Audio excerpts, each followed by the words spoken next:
One of the things that I'm looking for when I'm trying to size up a new possible client, when I'm trying to figure out a new club member, when I'm trying to just give someone advice on a personal basis and figure out how much is this going to help, what can be done.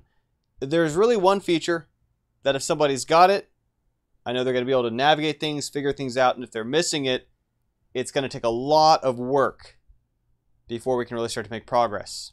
Because until this is fixed, you can't fix anything else. The thing I'm talking about today is someone's willingness to change. How comfortable someone is being even a little bit different as a person the next day than the current day.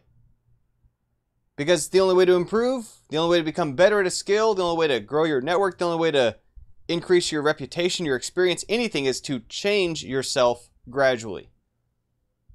And there's a lot of reasons why people clam up. It's kind of a defense mechanism of sorts. They kind of treat their persona, their identity, their character that they've gotten to so far, they get so deeply invested in their current attitudes, their current skills, their experiences that they've had that they aren't really comfortable with being a different person. They're pretty happy with who they are right now. I'm not saying you shouldn't be happy, but what that begins to do is it starts to be a dead end. Because if you can't change, you can't grow. If you're not comfortable being a little bit different in your perspective the next day, then you're not going to read all kinds of things that'd be helpful for you to read. If you want to be seeing things from a different angle, you're not going to do the things that would leave you seeing them from a different perspective. And so, even though innately, our internal answer to this is always going to be, of course, I want to change, because of course I want to improve, it's worth it to really take a moment.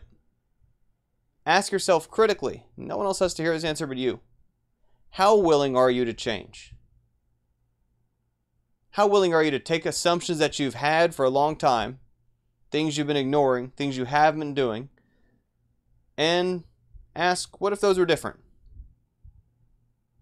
And those can be our kind of gauge at how willing someone is to change. Because, once again, if what's happening one day to the next is something that they are satisfied with, that they start to get uneasy and uncomfortable as soon as they start to stretch their boundaries of what they've been doing and how they're going about it, then they're going to keep getting what they've been getting. They're going to stay in the same situation. Their position is not going to improve, except maybe a little bit randomly over time, and that might be as well in the negative direction as the positive.